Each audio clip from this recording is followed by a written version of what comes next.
We have walked on the moon. We have landed robots on Mars and driven them across a desert nearly 200 million miles away. But here's a stranger question. How far down into our own planet have we ever actually gone? The answer is sitting on a frozen, abandoned patch of northwestern Russia, a rusted metal cap, bolted and welded over a hole in the ground. It looks like nothing, a drain cover in the middle of nowhere. It is the deepest point humans have ever reached into the Earth. It is called the Kola Superdeep Borehole, and before it was sealed shut, it sent back things that should not have been down there. Water flowing free through solid rock. The traces of tiny living things, billions of years old. And a heat so fierce it finally forced us to stop. So this is the story of the one time humanity tried to dig, not across our world, but straight down into it. How deep we got. What we found waiting for us in the dark. And the simple, brutal reason we had to give up and walk away. It began, like so much of the last century, as a race. In the 1960s and 70s, everyone remembers the Americans and the Soviets racing to space. What almost nobody remembers is that at the very same time, they were also racing in the opposite direction. Down. The goal was to punch a hole clean through the Earth's crust, the thin outer shell we all live on, and reach the mantle beneath it, a place no one had ever seen or touched. Whoever got there first would win a piece of the planet itself.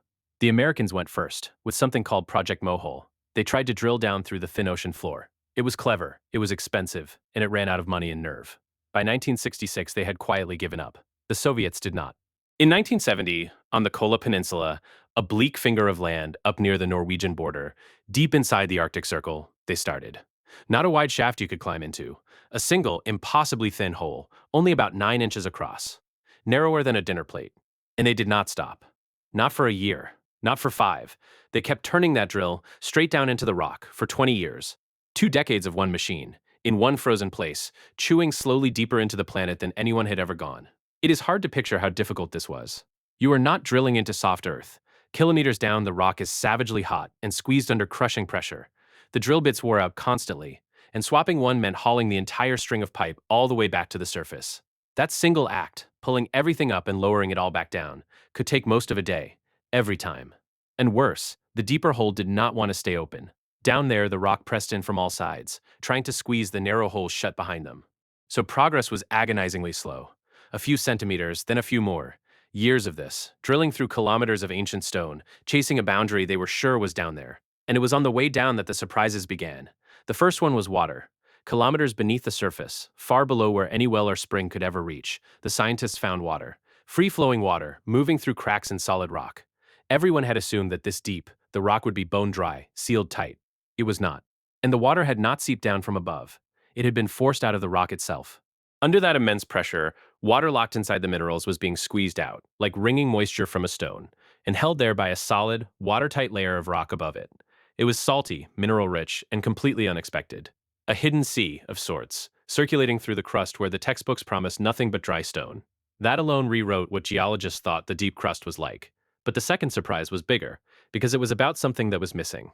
For decades, geologists were certain of one thing about the crust. Somewhere a few kilometers down, the rock would change. The granite up top would give way to a denser rock called basalt. Their instruments had picked up a clear boundary, and they had a name for it.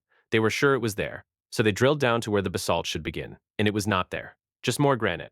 They drilled deeper, still granite. The boundary they had measured from the surface, the one every model relied on, simply did not exist as a change in rock.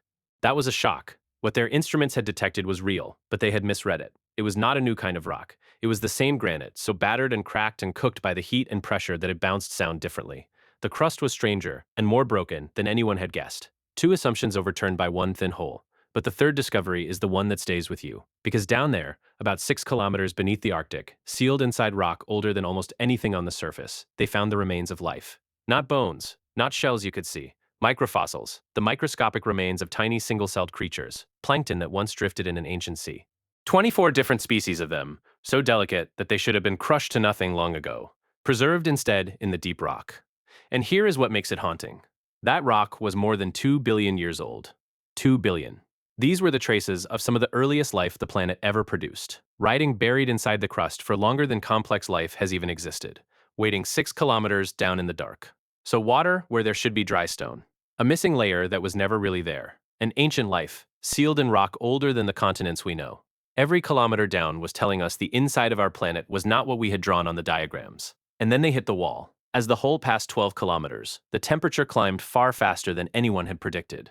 Not 100 degrees, as the models promised. Around 180 degrees Celsius. Hot enough to boil water many times over. Hot enough to change everything about what the drill was working in. At that heat, deep rock stops behaving like rock. It stops being hard and brittle. It turns soft, almost like warm plastic or thick putty. And a soft rock will not hold a clean, narrow hole open. It flows. It closes in. So the borehole began to deform. The walls squeezed inward and gripped the drill. Sections that had been open sealed themselves shut behind it. Going deeper stopped being an engineering problem you could solve with a better bit. It became physically impossible. The Earth was closing the hole faster than they could dig it. They reached 12,262 meters, about 12.2 kilometers, straight down. That happened at the end of the 1980s, and by the mid-1990s, the drilling was finished for good. The record still stands. No one has ever gone deeper. The money ran out. The Soviet Union that had started it fell apart. The site was slowly abandoned to the cold. The buildings were stripped and left to rot, and the hole itself, the deepest wound humans ever made in the earth, was sealed under that rusted metal cap. And there it sits today. Now, there is a story you may have heard about this hole, and it is worth stopping on. The legend goes that scientists lowered a microphone into the depths and heard something impossible, screaming. The cries of the tormented, drifting up from far below.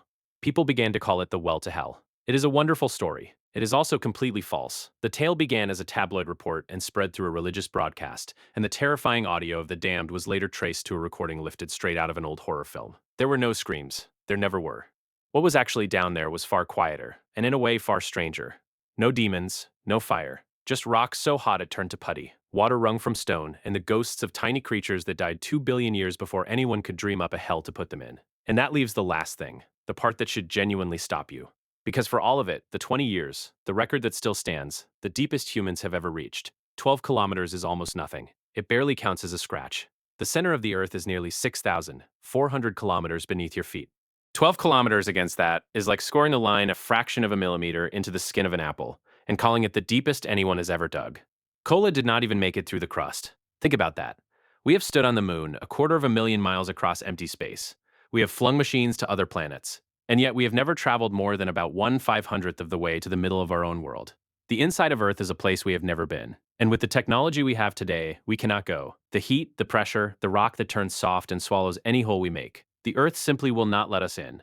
Everything below that thin scratch, almost the entire body of our planet, remains completely beyond reach.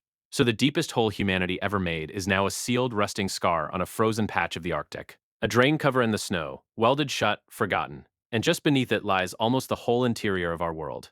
A place we have looked toward, and reached for, and never once been. Perhaps for now, that is simply where the door closes.